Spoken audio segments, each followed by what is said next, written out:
Pagi siang ini saya akan mempresentasikan akan melaksanakan kegiatan aksi nyata untuk TGP Angkatan 9 ini, yaitu diseminasi modul 1.4 berupa budaya positif. Saya Ananta Pranitno dari CGP Angkatan 9 Kabupaten Magelang. Yang pertama, latar belakangnya ya adalah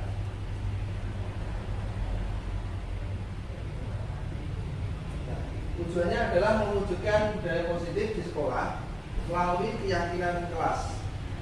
Kedua yaitu membangun motivasi intrinsik dari siswa sendiri, kemudian mewujudkan pembelajaran yang menyenangkan. Selanjutnya yaitu mewujudkan pembelajaran yang berpihak pada murid. Latar belakang dari kegiatan ini yaitu menurut Giajar Dewantara atau biasa disingkat dengan KAD, tujuan pendidikan itu adalah menuntun segala program yang ada pada anak-anak agar mereka dapat mencapai keselamatan dan kebahagiaan yang setinggi-tingginya, baik sebagai manusia maupun sebagai anggota masyarakat. Oleh sebab itu, pendidik itu hanya dapat menuntun tumbuh atau hidupnya kekuatan kodrat yang ada pada anak-anak tersebut agar dapat memperbaiki lakunya, bukan dasarnya hidup dan tumbuhnya kekuatan kodrat. Kemudian budaya positif sendiri merupakan perwujudan nilai kebajikan universal yang harus diterapkan di sekolah. Kebiasaan-kebiasaan yang berkembang di sekolah secara tidak langsung menjadi cermin dari tujuan yang mulia, yaitu nilai-nilai yang diyakini oleh sekolah. Untuk itu dibutuhkan upaya untuk menciptakan lingkungan positif agar terbentuk budaya positif di sekolah kita ini. Hal ini merupakan proses pendidikan yang harus dijalani. Untuk itu kita perlu sadar peran dan tanggung jawab guru sebagai pemimpin pembelajaran untuk menciptakan lingkungan yang aman dan nyaman atau lingkungan yang positif dan berpihak pada murid. Konsep daripada budaya positif itu sendiri yaitu pertama merubah paradigma belajar, kemudian disiplin positif, kemudian motivasi perilaku manusia, kebutuhan dasar manusia, restitusi atau posisi kontrol guru, keyakinan kelas, dan pendidikan restitusi. Nanti akan kita bahas di belakang, di sesi belakang. Kemudian perubahan paradigma belajar. Anda dan teman Anda akan melakukan kegiatan coba lakukan. Anda adalah A. Tugas Anda merupakan salah satu tangan Anda. Coba Anda bayangkan bahwa Anda menyimpan sesuatu yang sangat berharga di dalam kepala tangan Anda. Anda perlu menjaga benda tersebut sekuat tenaga. Nah, Anda karena begitu pentingnya untuk kehidupan Anda, teman Anda B adalah mencoba dengan segala cara untuk membuka kepala tangan Anda, bisa memaksa atau merayu. Teman Anda B ini boleh membujuk, menghardik, mengintimidasi, memarahi atau menggoda atau memiliki, bahkan menawarkan Anda uang agar Anda bersedia membuka kepala tangan Anda. Jadi yang pertama, apakah Anda atau B membuka kepala tangan Anda? Kira-kira kalau kita memaksa diri kita untuk mengepalkan tangan atau menutup hati kita untuk sesuatu, kira-kira kalau kita dipaksa dengan cara diadik, diintimidasi, kalau kita mau tidak membuka, apakah mau membuka tangan kita? Tentu tidak, ya. Apa alasannya kira-kira? Karena bisa dipaksa, artinya memang kita tidak mau.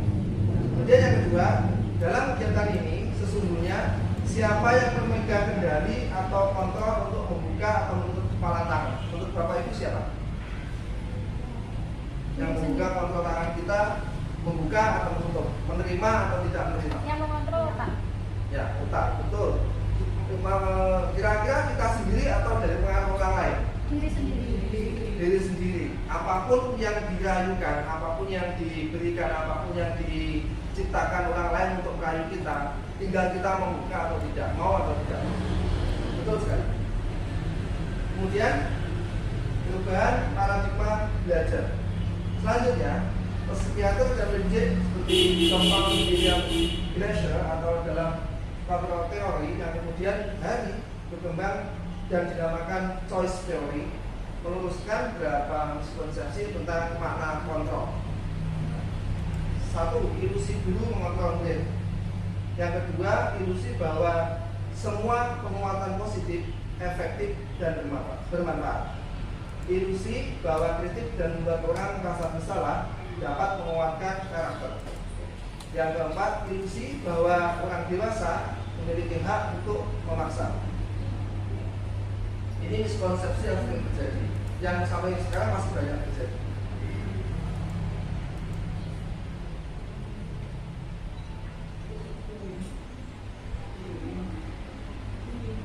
Selanjutnya, perubahan paradigma stimulus respon teori kontrol. William Glasser. Siapa yang sesungguhnya itu memiliki kontrol? Ada stimulus respon dan teori kontrol. Untuk stimulus respon, kita berusaha mengubah orang agar berpandangan sama dengan kita. Sementara untuk teori kontrol itu seharusnya kita bisa memahami pandangan orang lain tentang dia. Selanjutnya untuk stimulus respon, perilaku buruk dilihat sebagai suatu kesalahan. Untuk teori kontrolnya, semua perilaku memiliki tujuan. Ini maksudnya stimulus respon dan teori kontrol itu adalah pola pikir yang ada pada diri kita. Kalau kita menerapkan stimulus respon, jadinya yang ketiga, orang lain bisa mengontrol saya, seperti contoh yang dibawakan tadi. Tapi untuk teori kontrol, kita sebagai pengontrol itu akan menjadikan orang lain itu hanya anak yang bisa mengontrol diri mereka sendiri atau kita sebagai guru. Kemudian pemaksaan ada pada saat rujukan gagal, itu sudah pasti terjadi. Cirinya stimulus respon itu kalau kita sudah tidak bisa merayu, tidak bisa membimbing atau memberikan sesuatu yang menguntungkan dia, menguntungkan oleh yang kita paksa, nah ujung-ujungnya kita pasti memaksa mereka, entah dengan kekerasan atau intimidasi verbal dan sebagainya. Tapi untuk teori kontrol itu Anda tidak bisa mengontrol orang lain, itu hanya ada disadari oleh seseorang. Kita tidak bisa mengontrol orang lain. Nah, kolaborasi dan konsensus menciptakan pilihan-pilihan baru. Jadi tidak dengan memaksa atau membujukkan, tapi meningkatkan kesadaran si yang kita bujuk supaya mau. Kemudian bahasa kedua yaitu disiplin positif. Disiplin positif itu berasal dari bahasa Latin disiplina atau artinya belajar. Disiplin diri membuat orang menjadi potensial menuju sebuah tujuan. Apa yang dihargai? Namun dalam budaya kita, makna disiplin telah berubah menjadi sesuatu yang dilakukan seseorang pada orang lain untuk mendapatkan kepatuhan. Ketentuan umum adalah menghubungkan disiplin dengan ketidaknyamanan, bukan dengan apa yang tadi sampai tujuan dia. Seperti yang kita ketahui bahwa disiplin yang kita rasakan sampai sekarang itu adalah berupa sesuatu yang harus dilaksanakan dan bersifat memaksa. Tapi nanti ada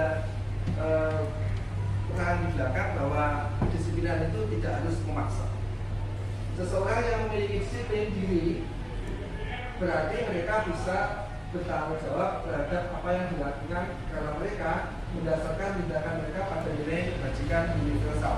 Jadi pada dasarnya anak-anak kita atau bahkan kita sendiri bersikap disiplin itu karena memang berasal dari diri kita, bukan karena paksaan atau alasan. Anak disiplin sendiri yaitu kemampuan memerintah diri dalam mengontrol dan menguasai diri untuk memilih tindakan yang mengacu pada nilai-nilai yang kita hargai dengan perlu tanggung jawab tanpa memerintah orang lain.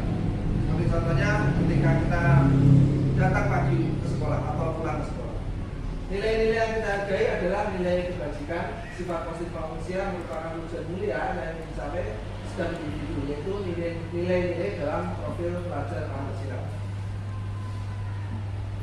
Nah, ini contoh beberapa nilai-nilai kebajikan yang ada pada profil pelajar Pancasila. Beriman dan bertakwa, bertindakan global, inovatif, mandiri, gotong royong, bernalar kritis, kreatif, kasih sayang, rajin, komitmen, percaya diri, kesabaran, tanggung jawab, dan kejujuran. Sebenarnya masih ada banyak sekali model-model nilai kebajikan yang ada di dunia ini. Ada sekitar 10 lebih. Namun karena kita mencanakan profil pelajar Pancasila, maka saya ambil dari yang berprofil pelajar Pancasila. Nah, kemudian terkait dengan disiplin positif tadi, ada kegiatan keyakinan kelas yang telah kami atau saya lakukan untuk menciptakan pengganti sebagai disiplin positif, sebagai menjadi kalimat budaya positif, yaitu memacu anak-anak untuk meyakinkan diri sendiri mereka supaya memunculkan keyakinan untuk melakukan budaya positif. Contohnya yang ada di kelas itu yaitu anak-anak datang tepat waktu, itu sebenarnya sudah pasti ada ya, tapi dengan ditulis itu mereka akan menjadi budaya positif mereka.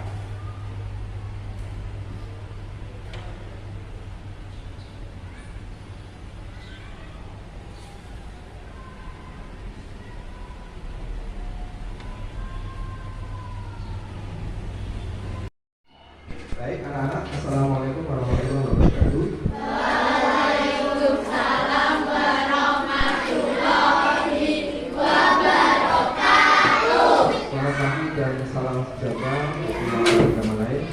Pada pagi ini Pak Guru ingin mempunyai program yang saya masukkan ke dalam K5, yaitu adalah pembuatan keyakinan kelas yang dibuat oleh kalian untuk disepakati bersama. Sebelumnya kalian sudah membuat keyakinan kelas per kelompok. Jadi apa yang kalian yakini sudah pernah kalian tulis, dan nanti kita tulis bersama-sama, kita buat bersama-sama dalam satu wadah, namanya pohon keyakinan kelas. Ya, kita sudah mempersiapkan karton, ya, sudah kita potong-potong nanti. Ya. Apakah pernah kalian membuat keyakinan kelas sebelumnya Pak Guru? Belum. Apakah kalian tahu apa yang dimaksud dengan keyakinan kelas? Ya, sudah tahu apa belum? Ya, sesuatu yang positif, bagus sekali. Apa saja? Apalagi sesuatu yang positif. Positif. Apalagi kira-kira yang positif? Ya, sesuatu yang bisa memotivasi dari dalam diri karena kalian muncul, karena motivasi tersebut yang kalian yakini itu adalah sesuatu dari diri kalian. Jadi apa yang kalian tuangkan itu kalian laksanakan dengan penuh kesadaran, penuh tanggung jawab. Ya, apalagi tentang keyakinan itu hampir sama dengan kesepakatan. Namun bedanya, untuk kesepakatan mau tidak mau kalian harus melaksanakan. Tapi kalau keyakinan itu adalah sesuatu yang kalian percayai bahwa saya ini bisa. Fungsinya apa? Keuntungannya apa? Satu, ketika kalian jadi anak pasti ada satu yang suka bangun siang, otomatis berangkatnya ke sekolah datang cepat atau datang telat? Telat. Itu bisa menjadi keyakinan kelasmu. Apa kalimat positif yang bisa kalian keluarkan karena kalian punya kelemahan suka datang terlambat? Apa? Contohnya adalah datang tepat waktu, datang ke sekolah tepat waktu. Dua, yang terbiasa, ada lagi kalimat kegiatan apa kelemahan kalian yang suka itu, yang sering, bukan yang suka ya, yang sering yang sering ketinggalan buku, ada enggak biasanya? Ada, misal ada ya. Keyakinan kelas apa, kalimat positif apa yang kamu yakini harus kamu ubah menjadi positif? Apa? Ketinggalan buku. Sudah tidak buku dia, sudah tidak ketinggalan buku dengan kalimat yang enak. Saya senantiasa membawa apa? Buku pelajaran lengkap sesuai jadwal. Dan benar lengkap kan nggak sesuai nanti.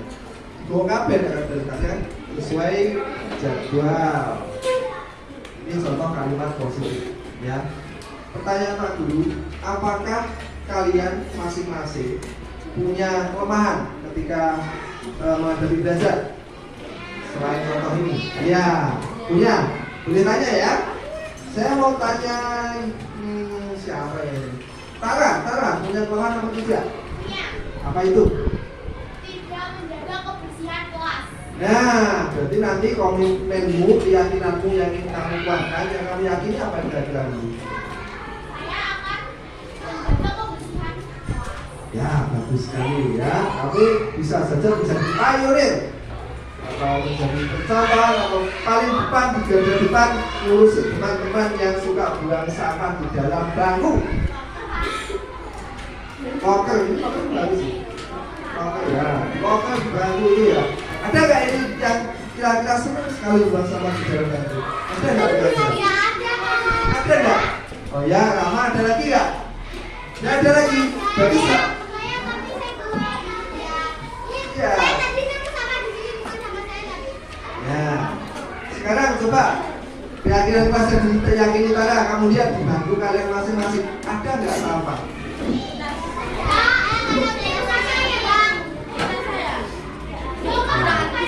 Ada kan? Nggak ada ya?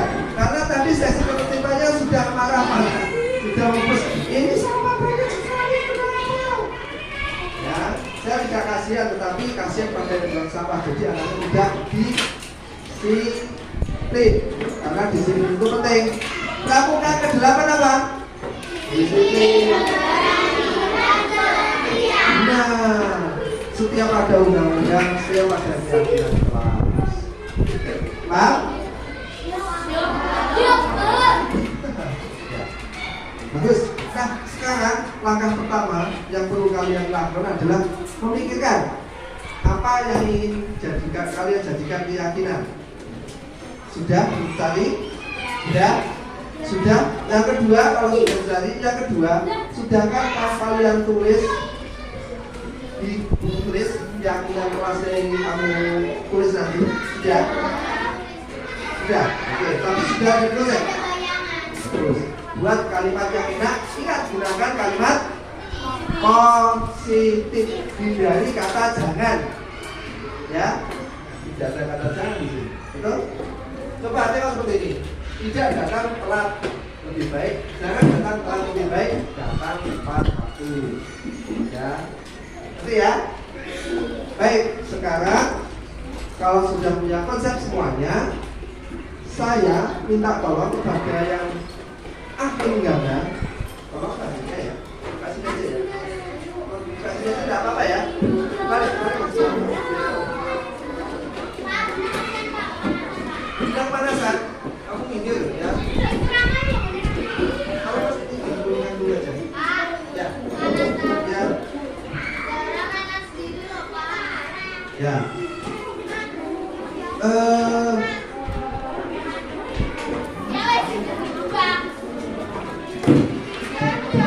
Suasanya mana ya?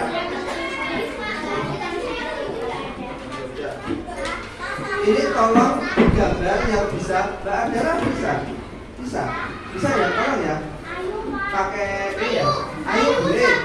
Oh begini saja, digerakkan semua saja. Ada Ayu, Sabrina, Dina, semua ya. Tolong ya, sudah cepat selesai. Ada 34 daun yang ingin kita buat. Ya. Tolong ya. Ya boleh sekarang, ayo. Wow.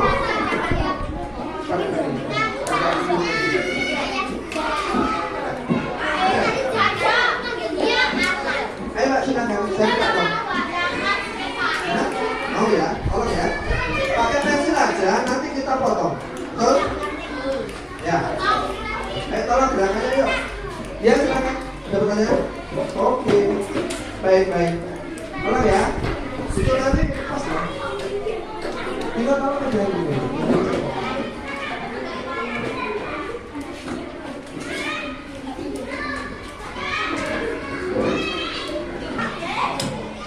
Bentar.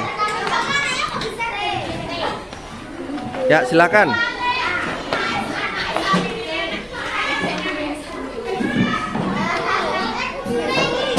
Dari sini luar dong. Dibikinnya dari pinggir dulu biar gampang. Ya.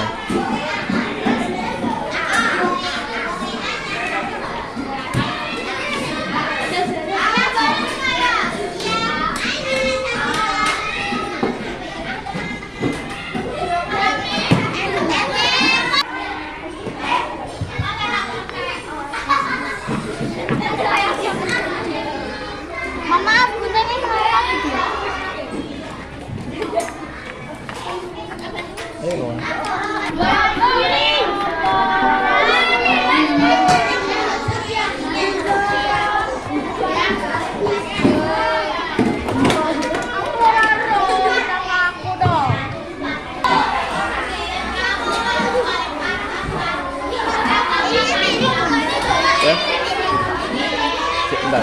Berdiri.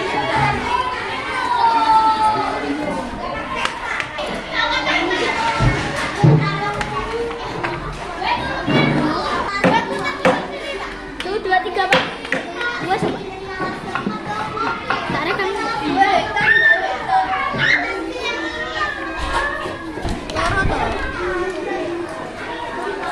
Jason sudah? Belum. Bisa ya? Iya. Ya. Victor, sudah selesai? Sudah Pak, pulpennya diambil siapa nggak Oh tahu. ya. Zaki, keyakinan kelasmu apa? Tunjukkan coba. Apa itu? Membuang sampah. Buang sampah pada tempatnya dan saling tolong menolong antar teman. Bagus, terima kasih. Rizky sudah? Masih ditulis. Mania sudah jadi. Oke. Adara, keyakinan kelasnya apa? Apa itu? Tolong bacakan. Saya senantiasa menjaga kebersihan kelas. Bagus, ya boleh. Bunga sudah? Belum? Gak apa-apa. Sudah? Sudah? Belum ya? Noah, keyakinan kelasmu apa? Saya kurang disiplin saat piket. Nanti Noah, enggak dengar. Saya kurang disiplin piket kelas karena saya datang terlalu siang. Saya selalu tepat waktu saat piket kelas. Ya, bagus. Sarah sudah? Sudah. Sampaikan. Saya sebagai siswa selalu disiplin. Baik, terima kasih. Tolong. Selalu membuang sampah pada tempatnya. Ya, kamu Nanda? Belum? Oke, segera Nanda ya. Ayo, Zafira sama Tara. Saya selalu tepat waktu dalam piket. Iya. Saya selalu menjaga kebersihan kelas. Iya. Ayo, sudah selesai kamu, Zafira? Indah, coba Indah. Sebagai siswa, kita harus bertanggung jawab atas sikap yang telah kita perbuat. Iya, bagus sekali. Elsa, apakah sudah? Belum. Iya, apa? Belum, bagus. Saya kira sudah. Apakah keyakinan kelasmu? Selalu mengerjakan tugas tanpa dibantu orang tua. Ya, bagus. Selalu menghargai teman lain. Ya, bagus. Ini Vino. Selalu datang tepat waktu. Iya, bagus sekali. Selalu mengerjakan PR. Iya, pintar ini.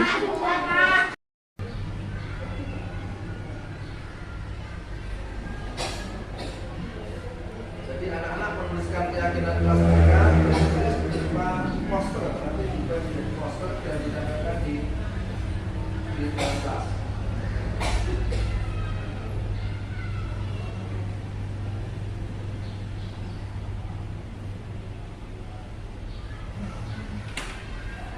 Kemudian anak-anak juga pakainya dengan gembira karena mereka suka sekali membuat poster.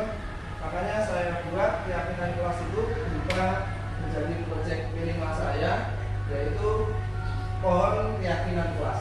Demikian pohonnya bisa saya gambar, kemudian dituliskan anak-anak untuk melanjutkannya yang mewarnai.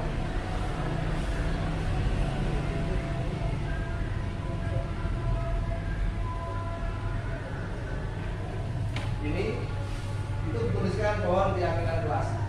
Pohon ini isinya adalah keyakinan setiap anak yang mereka tuliskan di daun berupa kertas yang saya potong-potong.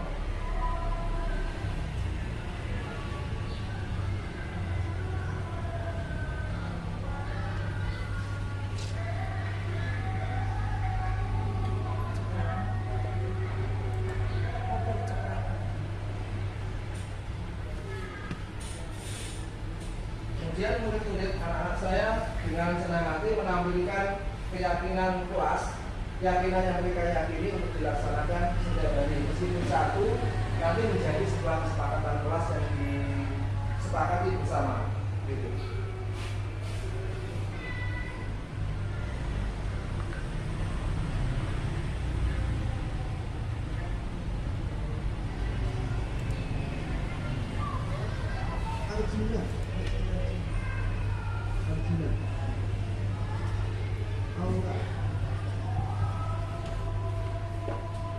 Mungkin nanti Bapak Ibu bisa membuat keyakinan kelas di kelasnya masing-masing dengan metode dan teknik yang berbeda. Pada intinya, keyakinan kelas ini untuk memunculkan kemauan mereka untuk melaksanakan disiplin tanpa harus dipaksa. dengan tulisan satu kata saja, satu kalimat saja, mereka akan sedikit demi sedikit akan melakukannya dari dalam diri sendiri. Bukan karena itu takut dimarahi oleh Pak Ananta atau oleh Pak Wahyu, tapi memang mereka sadar pentingnya akan keyakinan kelas yang mereka buat. Contohnya untuk datang tepat waktu, atau mungkin pembuatan keyakinan kelas itu dari setiap siswa itu berdasarkan nilai yang mereka tidak punyai. Contohnya anak yang suka ketinggalan buku, mereka bisa membuat kalimat, saya selalu membawa buku dengan lengkap.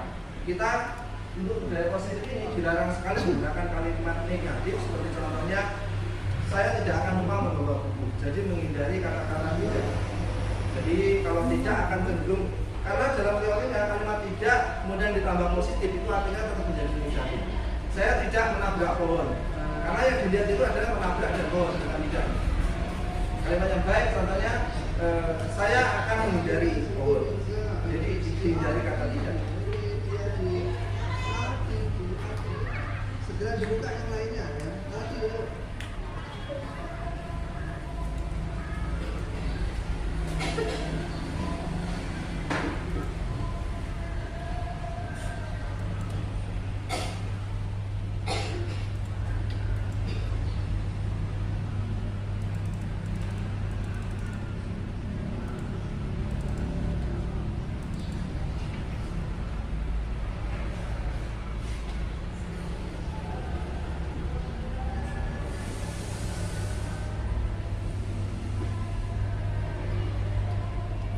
Demikian kegiatan pembuatan keyakinan kelas yang telah saya buat, mungkin Bapak Ibu nanti bisa diungkapkan di sekolah masing-masing agar budaya positif ini bisa dilaksanakan anak-anak di seluruh sekolah. Kemudian menurut dari dosen dalam bukunya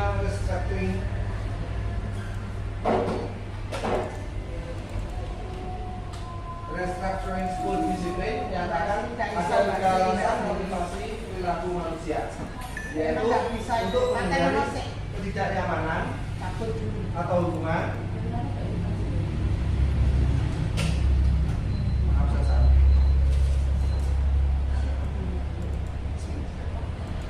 kedua untuk mendapat imbalan atau penghargaan dari orang lain, yang ketiga untuk menjadi orang yang mereka inginkan dan menghargai diri sendiri dengan nilai yang mereka percaya.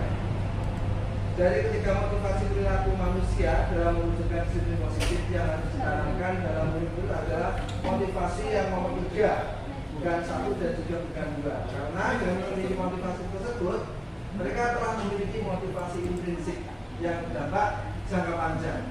Kalau untuk pilihan 1 dan 2 biasanya hanya bentuknya short memory atau hanya bentuk ingatan pendek. Besok bisa terjadi lagi, besok akan terjadi telat lagi, besok terjadi ketinggalan dulu lagi.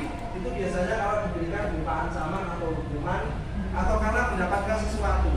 Saya mau datang awal tapi sangunya ditambahin. Besok tidak dikasih sangu, usahanya sudah bayar. Tapi kalau dari dalam diri seperti contoh orang dewasa seperti yang kita lakukan, tentu akan melakukan itu dengan secara sadar dan berjangka panjang. Jadi sampai kapanpun seorang itu pasti akan tidak telat karena ada CAP. Kalaupun tidak ada CAP, kita bisa memberi contoh teladan kepada bapak kepala sekolah bahwa setiap sebelum jam 7 sudah sampai. Itu memang motivasi intrinsiknya untuk membangun budaya positif. Yang bisa kita contoh di sini.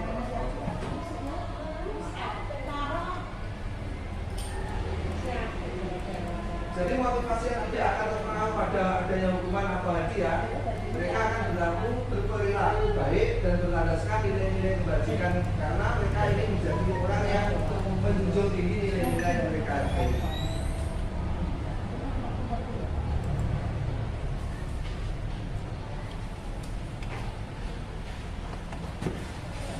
Hukuman dan konsekuensi. Konsekuensi adalah hasil atau akibat dari suatu tindakan atau keputusan yang bersifat positif maupun negatif. Hukuman adalah suatu bentuk konsekuensi negatif yang diberikan pada respons sebagai respon atau tindakan yang melanggar aturan, norma atau hukum. Perbedaan pada aksi dan tidaknya, hukumannya sama dengan tidak marah, takut, atau karena pembalasan. Konsekuensi itu adalah masih berdampak logis dan juga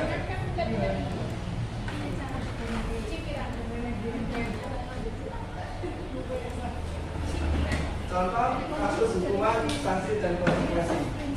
Sari juga menguasai pelajaran matematika sehingga pada pelajaran tersebut berlangsung dia lebih banyak diam atau menggambar buku di buku pelajarannya. Pada saat matematika Pak Seno menanyakan pertanyaan Sari menjadi buku dan tak sengaja menjatuhkan tasnya dari kursi serta tiba-tiba menjadi gagap dan saat gagap dengan tersebut Pak Seno saat itu membiarkan teman-teman Sari menertawakannya sehingga dia tergagap dan malu bukan kepala atau luar biasa dan malahan meminta Sari untuk maju ke depan dan sambil menunjuk hidungnya karena tidak bisa mendengar pertanyaan Pak Seno. Pak Seno semakin gaduh dan anak itu tertawa melihat Sari di depan kelas memegang ujung hidungnya. Apakah Bapak Ibu setuju dengan sikap Pak Seno yang seperti itu? Anak tidak bisa disuruh, anak tidak fokus, dimarahi, dibawa ke kelas, kemudian ditunjuk-tunjuk hidungnya dan makin dipermalukan. Tentu kita tidak setuju kan? Menurut Anda tindakan Pak Seno menurut saya adalah konsekuensi atau hukuman seperti itu? Hukuman. Mengapa? Karena hukuman itu dilakukan secara tiba-tiba. Sementara konsekuensi itu ada tindakan sebelum melakukan itu. Jadi ada kesepakatan, andai kamu telat, kamu harus push up. Itu konsekuensi. Andai kamu tidak membawa buku, kamu harus mengambil buku. Itu konsekuensi. Tapi kalau hukuman, kamu telat, push up di tempat tanpa ada negosiasi sebelumnya. Kalau telat, hukumannya apa? Gitu.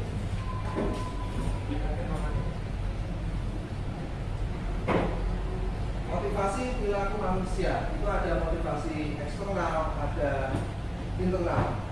Contoh eksternal yaitu menghindari ketidaknyamanan atau hukuman. Itu apa yang akan terjadi apabila saya tidak di dalam pikiran anak. Yang kedua, motivasi eksternal yang lain yaitu mendapatkan imbalan dari orang lain. Apa yang akan saya dapat ketika saya melakukan sesuatu, seperti contohnya sanggup ditambahin tadi. Sementara motivasi internal atau intrinsik ini untuk menghargai diri sendiri. Saya akan menjadi orang yang seperti apa apabila saya melakukannya. Itu sudah diterapkan kalau ibu di sini dan tinggal anak-anak kita bagaimana. Motivasi perilaku manusia. Manusia adalah dorongan yang motivasi adalah dorongan yang timbul pada diri seseorang secara sadar atau tidak sadar untuk melakukan suatu tindakan dengan tujuan tertentu. Bagi kamu yang sedang tidak bisa marah ataupun sedang sedih, kata motivasi mungkin saja bisa membuat kita itu bangkit. Pengertian motivasi bisa dimaknai sebagai alasan yang kuat untuk melakukan suatu tindakan. Motivasi ini bisa kamu dapatkan di mana saja, baik dari orang terdekat, motivator, atau lain-lain. Namun yang dapat membuat kita memutuskan melakukan suatu tindakan tentu hanya diri kita sendiri, karena pada teorinya tadi kita bisa membuka atau menutup diri kita atau hati kita. Dan kebutuhan dasar manusia yaitu kebutuhan setiap orang berbeda. Kita harus berusaha memahami pandangan orang lain tentang dunia. Setiap orang memiliki gambaran yang berbeda. Ada survival atau special atau kebutuhan dalam hidup, ada kasih sayang dan rasa diterima, tiga kebebasan, kemudian kesenangan, ada penguasaan. Kaitannya dengan sesuatu hal yang kita laksanakan atau mungkin kita melanggar atau melakukan sesuatu itu didasari oleh kebutuhan dasar seperti ini. Sebagai contoh, ketika ada anak kita melakukan potong rambut secara tiba-tiba, itu pasti karena usil atau hanya untuk kesenangan saja. Dia usil hanya karena senang. Atau mungkin ada rasa kasih sayang dan dirasa diterima, dia akan overacting. Dia merasa diterima atau disayang, itu pasti akan jadi keluarganya bukan kasih sayang. Kemudian untuk bertahan hidup atau mungkin orang melakukan sesuatu yang tidak berfungsi mengambil milik orang lain, itu pasti untuk hanya untuk apa? Kebutuhan dasar manusia, kebutuhan hidup atau survival saja.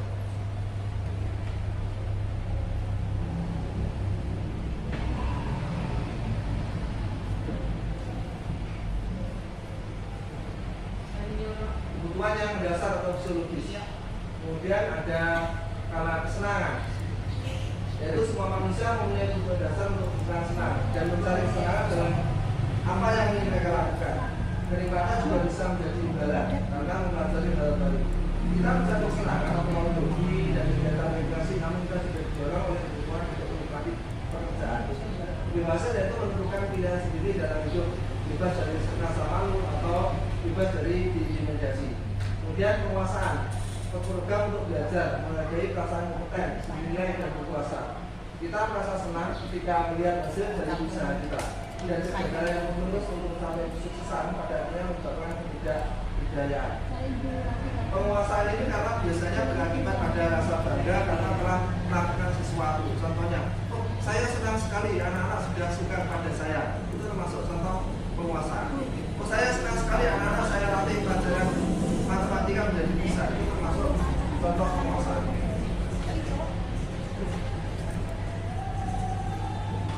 Satu kasus, Bu Dewi seorang guru kelas 6 di SD Permai sedang bingung menghadapi salah satu murid di kelas bernama Agus. Beberapa anak datang mengeluhkan Agus sering meminta bekal makan siang dengan paksa. Jika Anda atau guru menghadapi situasi seperti Julia ini, apa yang dilakukan? Sebaiknya bagaimana? Kalau Anda kira-kira apa alasan Agus melakukan itu? Kira-kira apa yang dilakukan Julia? Bisa memarahi atau mungkin bertanya atau menegur. Tapi kita lupa bertanya kepada anak ini, apa alasan Agus melakukan itu? Pasti sering lupa, banyak bertanya. Dan tahu Agus itu tidak berfungsi, tapi karena kaitannya dengan memenuhi kebutuhan tadi, kira-kira kita pernah nggak bertanya, Gus kamu ngapain seperti itu? Harusnya hanya belum makan. Kita tidak pernah bertanya, kenapa kau nggak makan di rumah bagaimana? Itu yang belum terjadi. Pasti lama di rumah nggak ada makanan atau tidak dikasih uang saku. Kemudian dalam konteks penerapan budaya positif, dia sebaiknya menanyakan alasan Agus melakukan tindakan tersebut, mengetahui kebutuhan mana yang sedang dicari penyelesaian. Agus lapar, orang tuanya tidak hanya membawanya bekal makan siang, tidak makan bekal. Kemudian Agus hanya iseng dan menikmati ekspresi wajah temannya yang besar.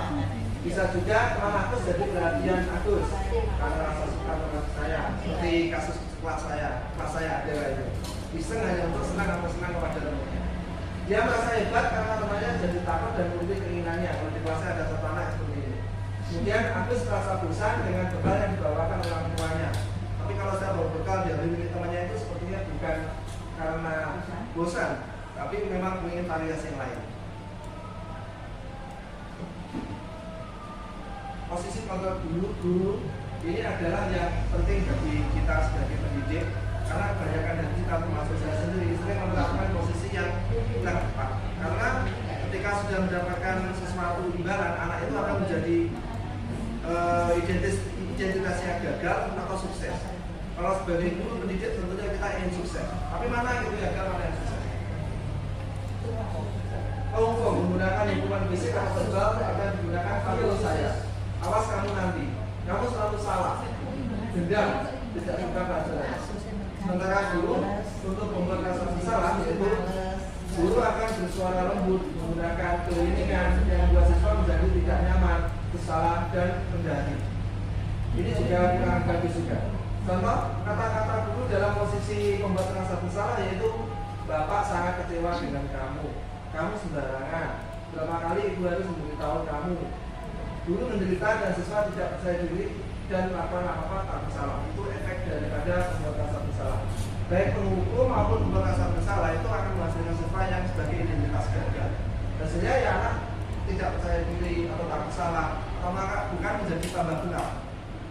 Untuk guru sebagai posisi kontrol guru sebagai teman, yaitu guru tidak akan menyakiti murid, selalu berusaha mengontrol siswa melalui persuasi, pendekatan positif dan negatif.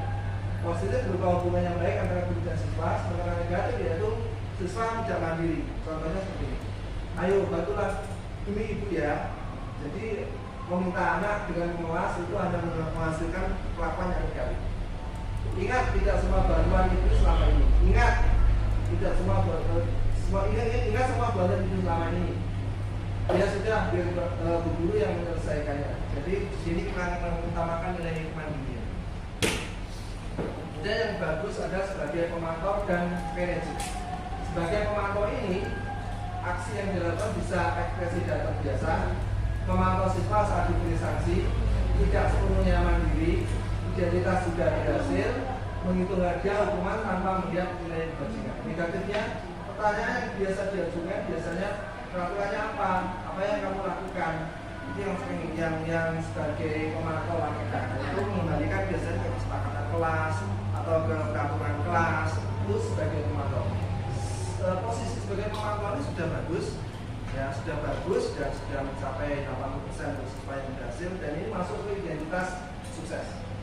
Sementara manajer ini yang paling susah, banyak yang belum bisa menerapkannya, termasuk yang berbicara. Kemudian posisi mentor, di mana guru membuat bersama dengan murid mengajak siswa bertanggung jawab, mempertanggungjawabkan perilakunya.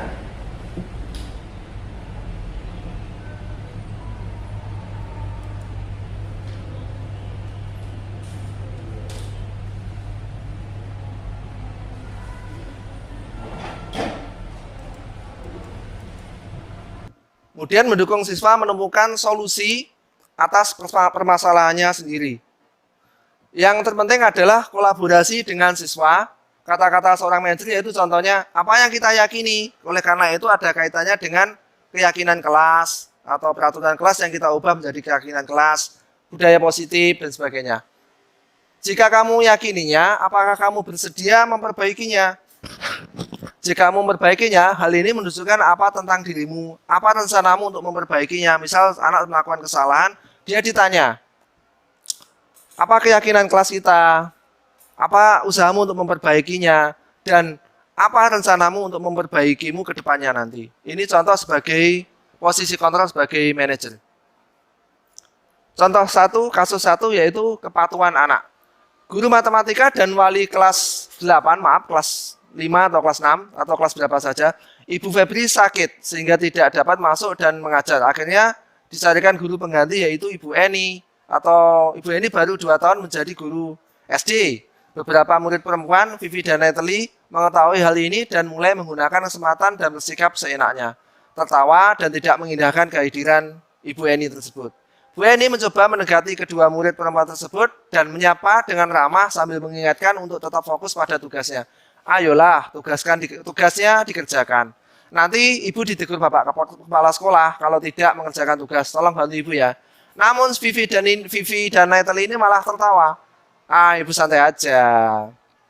Mereka tetap tidak mengerjakan tugas dan memilih dan tugas malah ngobrol saja.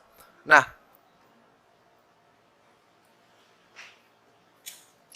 dari kepatuhan ini kita bisa melihat bahwa sikap Vivi dan Natalie ini tidak sesuai dengan keyakinan kelas yang ada di kelasnya. Anaknya kurang sopan tentunya. Sementara posisi kontrol guru di sini adalah sebagai pembuat rasa bersalah. Atau mungkin masuk ke dalam apa tadi, manajer sama, yaitu bukan manajer ya, kepatuhan sama apa tadi?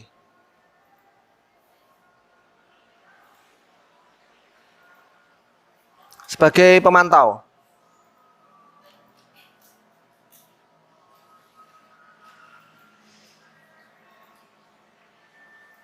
Aduh, ya Allah.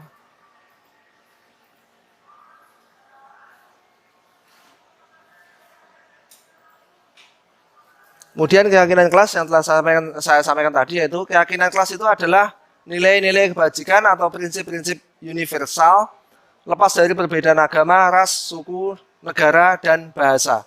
Keyakinan kelas adalah salah satu disiplin positif yang dapat diterapkan dalam membangun budaya positif di lingkungan sekolah. Dengan adanya sebuah keyakinan kelas dalam setiap kelas diharapkan mampu mewujudkan tujuan pendidikan yang lebih berorientasi kepada profil pelajar Pancasila. Jadi kaitan keyakinan kelas dengan disiplin positif itu sangat berkaitan, yaitu mengacu pada profil pelajar Pancasila. Namun bedanya keyakinan kelas itu adalah sebuah upgrade dari peraturan sekolah atau peraturan kelas. Bedanya kalau keyakinan kelas itu muncul dari diri sendiri. Ciri-cirinya bersifat abstrak, berupa pernyataan universal dalam bentuk kalimat positif, tidak dibuat dalam jumlah banyak sehingga mudah diingat dan dipahami oleh warga kelas, sesuatu yang dapat diterapkan di lingkungan kelas, pembuatannya melibatkan semua warga kelas melalui kegiatan curah pendapat seperti contoh tadi, kemudian dapat ditinjau kembali dari waktu ke waktu. Jadi ketika satu keyakinan kelas sudah berhasil dan sudah menjadi budaya positif, maka bisa diganti dengan yang lain atau ditambahi dengan yang lain. Video keyakinan kelas sudah lempar tadi. Selanjutnya adalah segitiga restitusi. Segitiga restitusi.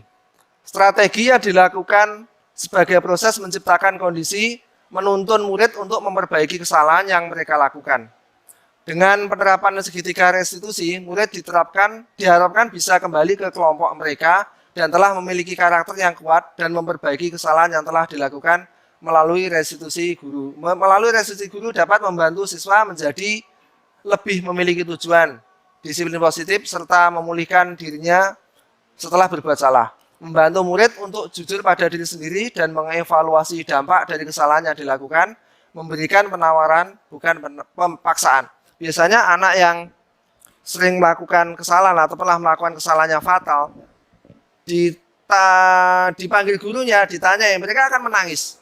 Dan selanjutnya kadang ada juga yang takut untuk masuk kelas atau takut kembali ke sekolah karena ketakutan sama orang tuanya yang dijaili.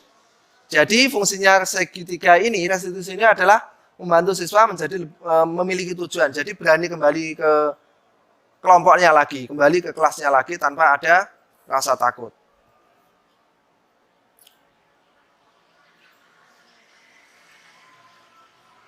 Kemudian tahapan segitiga restitusi yaitu yang pertama yaitu menstabilkan identitas. Ya, contoh kalimat yang bisa diucapkan ketika kita memanggil anak yaitu setiap orang pasti pernah melakukan kesalahan. Kamu bukan satu-satunya yang pernah melakukan kesalahan tersebut. Itu menjadikan anak tidak ketakutan. Kemudian validasi tindakannya salah untuk mengetahui tindakan itu apakah dia lakukan dengan tujuan tertentu. Kamu tentu punya alasan mengapa melakukan itu. Nah, itu kaitannya dengan untuk memenuhi kebutuhan tadi, kesenangan atau mungkin survival tadi. Adakah cara yang lebih efektif untuk mendapatkan apa yang kamu butuhkan? Kemudian mengacu ke menanyakan keyakinan. Ini untuk menyelesaikan masalah. Keyakinan kelas apa yang telah kita sepakati? Ini untuk menyadarkan mereka agar mereka bisa menyadari bahwa tindakan itu salah dan memperbaiki dari dalam diri sendiri. Kamu ingin menjadi orang yang seperti apa?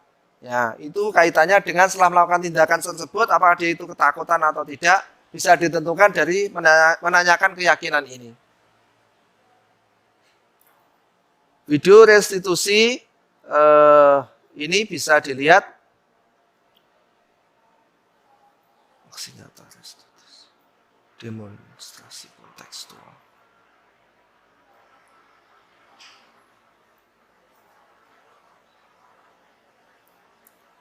Dekol. Demonstrasi konteks.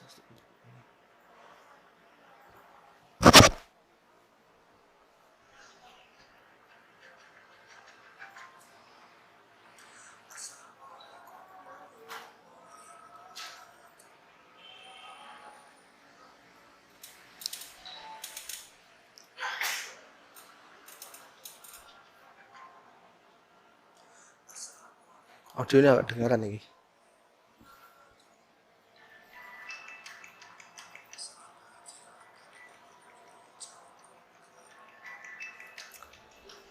Yang ingin pelatihan Canva bisa saya bantu. Silakan, tidak apa-apa. Ini gratis. Bapak Ibu semua punya akun penggerak kan, akun guru belajar kan. Nanti kalau menggunakan Canva itu bisa free gratis, jadi tidak akun. Hah? Ada yang bayar 1 bulan 50, ada yang 30. Ya? Beli di Shopee ada. Ya. Pakai akun belajar, belum punya ya? Belum punya. Nanti saya bantu buatkan, tenang aja.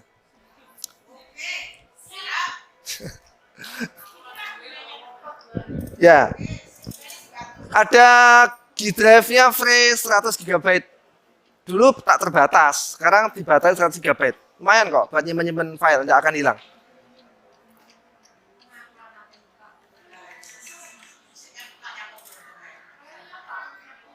Nah, untuk menstabilkan identitas, ini saya menggunakan Filmora. Ya, bisa bantu dengan Filmora itu untuk editing. Ya. Nah, ini hanya melaksanakan apa yang ada di segitiga restitusi tadi, menanyai anak, kemudian memvalidasi tindakan apa yang menjadi alasan mereka melakukan tindakan tersebut. Garing sesuai jajan. Menanyakan keyakinan kenapa mereka melakukan itu dan selanjutnya bagaimana.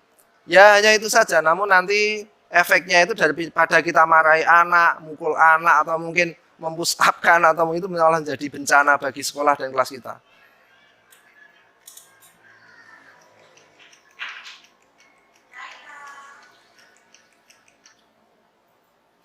Nah, di akhir sesi, refleksi. Setelah mendengarkan diseminasi budaya positif, apakah Bapak Ibu setuju bahwa pemberian hukuman dapat mendisiplinkan siswa? Setuju atau tidak?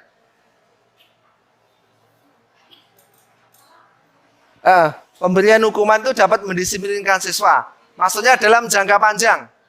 Tidak. Ya. Pemberian hadiah dapat meningkatkan prestasi siswa. Pemberian hadiah tidak juga.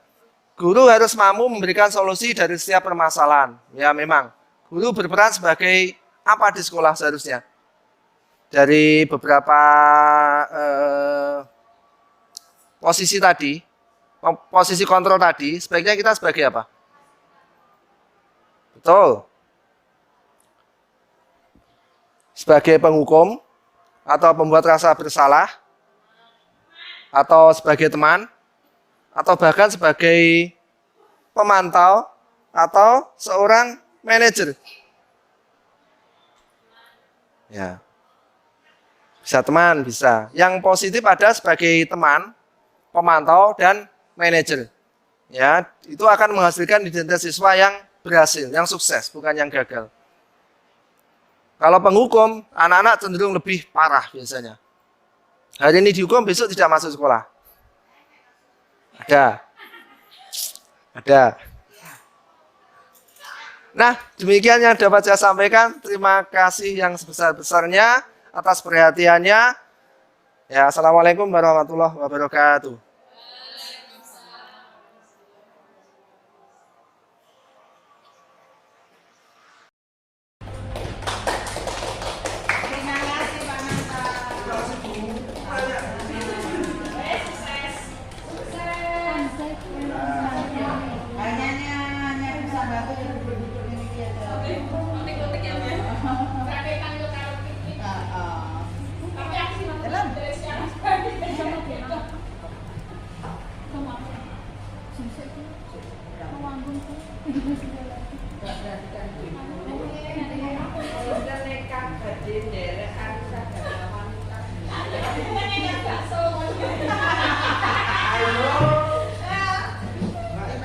Dari arisan, ibu-ibu yang kedepannya P3K monggo.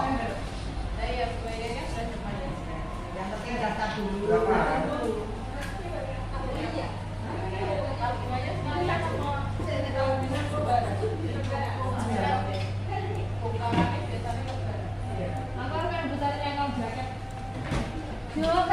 Dia, bisa pengen jadi ya, tak foto metal. Pokoknya itu timo.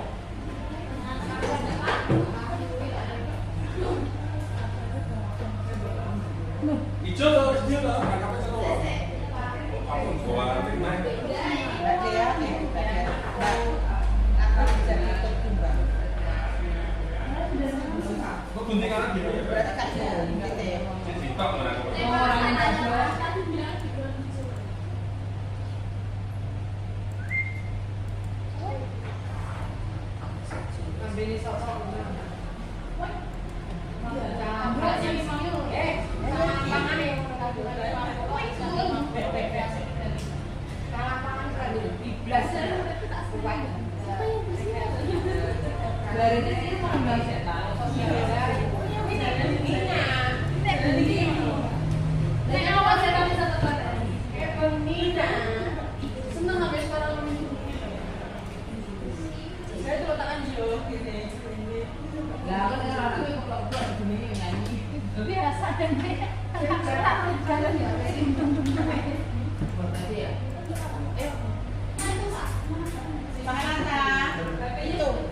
Oke. Mana konser ya Pak Dijak?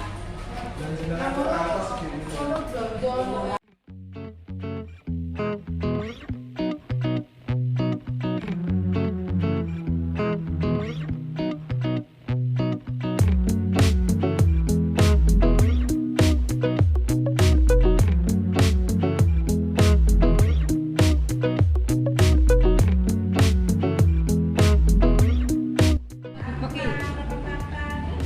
Assalamualaikum warahmatullahi wabarakatuh. Saya Bu Anjani, wali kelas 1B. Menurut saya kegiatan yang disampaikan oleh Pak Ananta tentang budaya positif di sekolah adalah sesuatu yang sangat berguna. Dalam materi tersebut, kita jadi tahu dan mengerti bagaimana menyikapi pada murid ketika berbuat salah. Semoga Pak Ananta makin sukses dan lancar kegiatan pendidikan guru penggeraknya. Terima kasih.